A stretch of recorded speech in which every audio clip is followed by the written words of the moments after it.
Avez-vous été confronté à l'une de ces situations parce que vous êtes une femme? Avez-vous déjà été insulté ou humilié? Avez-vous été poussé, battu ou menacé? Votre argent ou vos papiers d'identité vous ont-ils été enlevés?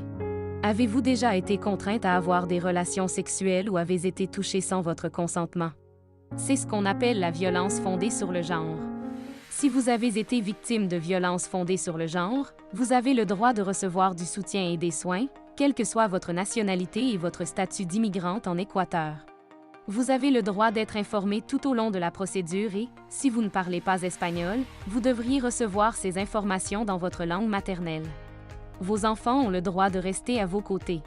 Si vous êtes contrainte à fuir votre domicile en raison de violences domestiques, légalement cela ne signifie pas que vous ayez abandonné votre famille. Au moment de l'agression, contactez la ligne d'urgence 911. Si vous avez été agressé ou maltraité, vous pouvez demander de l'aide à l'unité de police communautaire la plus proche. Pour dénoncer et obtenir des mesures de protection, vous pouvez vous adresser aux entités suivantes. Bureau du procureur général de l'État. Unité judiciaire.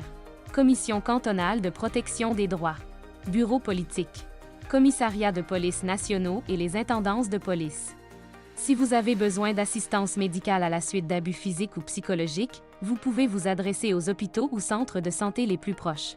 Ils appliqueront un protocole spécialisé pour une assistance intégrale.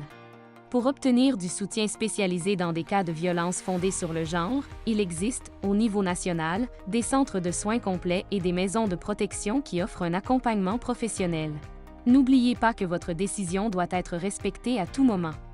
Si vous êtes une ressortissante britannique ou canadienne, les ambassades de votre pays peuvent vous fournir de plus amples informations sur les procédures locales de soutien et de protection.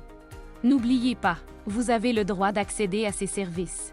Pour plus d'informations sur la manière d'obtenir de l'aide et de déposer une plainte officielle, veuillez utiliser ces codes QR.